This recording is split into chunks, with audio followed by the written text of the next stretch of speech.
आदर, दूसरी तरफ जनादेश का आदर। जनादेश है मंदिर बनना चाहिए।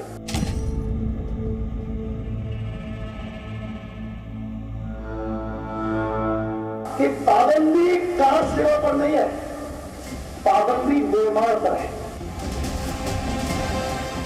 लाल कृष्ण आडवाणी अपने इसी अंदाज और ऐसे ही तेवरों के साथ राम मंदिर आंदोलन को आगे बढ़ाते रहे। जिसने मन में संकल्प किया हुआ है कि 30 अक्टूबर को वहां पर पहुंच करके कार सेवा करेंगे और मंदिर वहीं बनाएंगे, उसको कौन रोकेगा। 34 साल पहले सोमनाथ से अयोध्या तक निकाली गई उनकी रथ यात्रा ने भव्य मंदिर निर्माण का रास्ता तैयार किया और जो सपना आडवाणी समेत करोड़ों राम भक्तों ने देखा वो अब साकार हो रहा है। 22 जनवरी को प्रभु श्री राम अपने भव्य मंदिर में विराजमान हो जाएंगे। अयोध्या आंदोलन में अहम भूमिका निभाने वाले बीजेपी के वरिष्ठ नेता लाल कृष्ण आडवाणी अयोध्या में ऐतिहासिक घड़ी के साक्षी बनेंगे।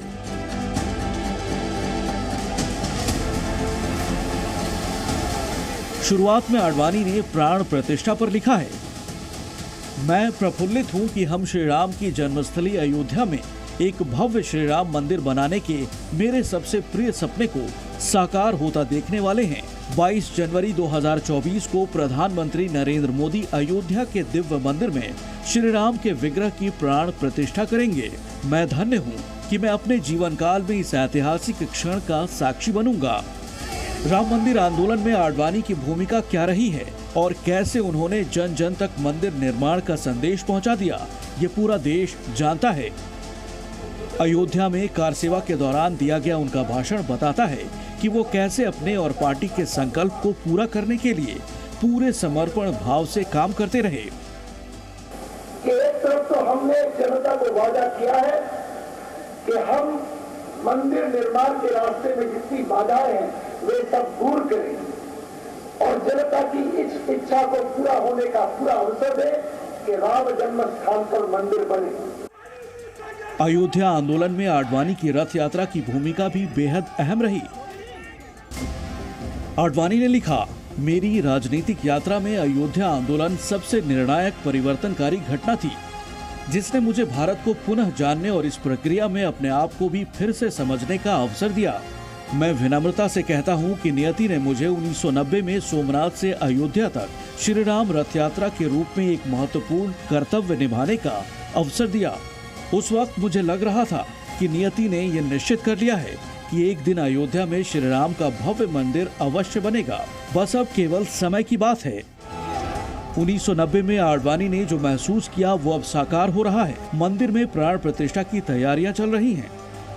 लाल कृष्ण आडवाणी को पहले ही इसका निमंत्रण दिया जा चुका है। आडवाणी कहते हैं, 1990 में जब बीजेपी ने फैसला लिया कि पार्टी अध्यक्ष के रूप में मुझे अयोध्या आंदोलन के लिए जन समर्थन जुटाने के लिए श्री राम रथ यात्रा का नेतृत्व करना चाहिए, तो मैंने इस ऐतिहासिक यात्रा की शुरुआत के रूप में सोमनाथ को चुना। 25 सितंबर 1990 की सुबह मैंने सोमनाथ मंदिर में ज्योतिर्लिंग की पूजा अर्चना की। मेरे साथ वर्तमान प्रधानमंत्री नरेंद्र मोदी, जो उस वक्त भाजपा के एक होनहार नेता थे, उनके समेत कई और नेता भी मौजूद थे। आडवाणी ने रथ यात्रा के दौरान आई कई चुनौतियों का भी जिक्र किया है। उस दौरान मिले जन समर्थन की बातें भी बताई हैं। रथ यात्रा अयोध्या पहुंचती उससे पहले ही आडवाणी को गिरफ्तार कर लिया गया था, लेकिन उन्होंने मंदिर निर्माण का संकल्प नहीं छोड़ा। आंदोलन अलग अलग तरीके से जारी रखा गया। माननीय आडवाणी जी की जो रथ यात्रा थी उसने जोश पूरा भर दिया। एक प्रकार से कहाँ अयोध्या में मंदिर है, क्या है, कोई अता पता नहीं लगता था। अयोध्या वासियों को भी हंसी माखौल ऐसा लगता था कि मंदिर बनेगा कि नहीं बनेगा। लेकिन आडवाणी जी की रथ यात्रा ने पूरा काम किया। आडवाणी जी को इसका श्रेय है, उसको कोई नकार नहीं सकता। लाल कृष्ण आडवाणी ने अयोध्या आंदोलन के दौरान दूसरे राजनीतिक दलों की भूमिका को लेकर भी लिखा है। आडवाणी के मुताबिक राम मंदिर का मुद्दा हमारी भारतीयता की भावना से जुड़ा है। मैंने हमेशा मुस्लिमों को स्वतंत्र भारत में समानता पर बल दिया और मुस्लिम नेताओं से हिंदू भावना के सम्मान की अपील की थी। आडवाणी ने यह भी कहा कि आंदोलन धर्मनिरपेक्षता और छद्म धर्मनिरपेक्षता के बीच का अंतर था, लेकिन मुस्लिम वोट खोने के डर से कई दल समर्थन करने से कतराए और वोट बैंक की राजनीति के लालच में ही कई आंदोलन के खिलाफ थे।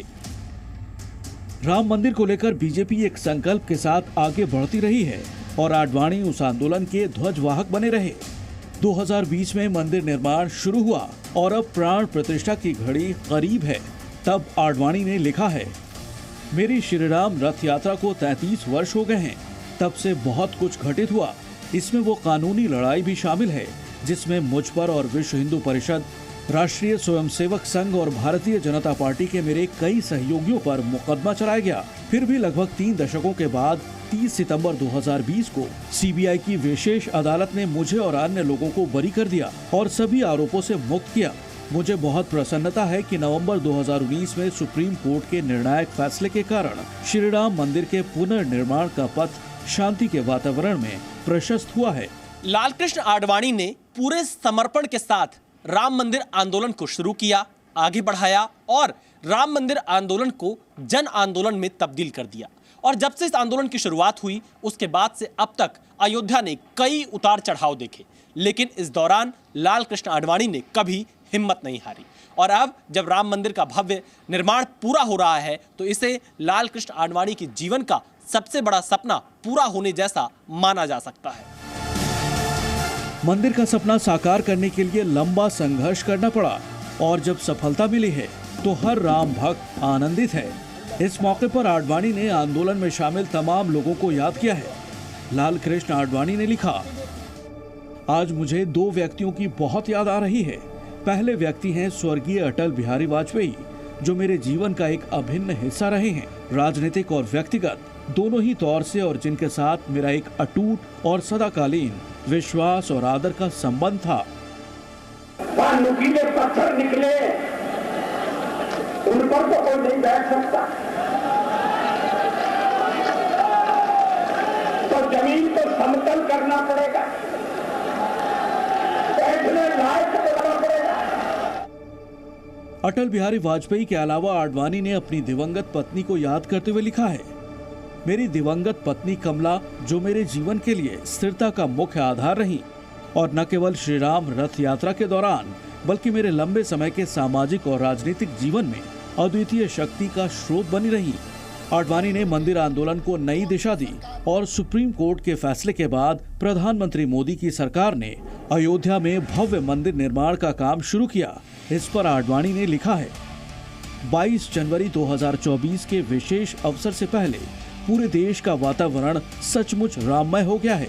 ये मेरे लिए संतुष्टि का क्षण है, न केवल संघ और भाजपा के एक गौरवान्वित सदस्य के रूप में, बल्कि हमारी गौरवशाली मातृभूमि के एक गर्वित नागरिक के रूप में भी। सभी देशवासियों को मेरी अनंत शुभकामनाएं। जब प्रधानमंत्री नरेंद्र मोदी अयोध्या में श्री राम लला के विग्रह की प्राण प्रतिष्ठा करेंगे तो वो हमारे महान भारतवर्ष के प्रत्येक नागरिक का प्रतिनिधित्व करेंगे। अयोध्या आंदोलन में रथ यात्रा के जरिए आडवाणी ने नई जान फूंकी तो उस दौर में सारथी रहे प्रधानमंत्री नरेंद्र मोदी ने मंदिर निर्माण का सपना साकार करने में अपनी अहम भूमिका निभाई है। इसीलिए आडवाणी आज भावुक भी हैं और प्राण प्रतिष्ठा समारोह में शामिल होने के लिए उत्सुक भी। विशाल पांडे के साथ ब्यूरो रिपोर्ट, जी मीडिया।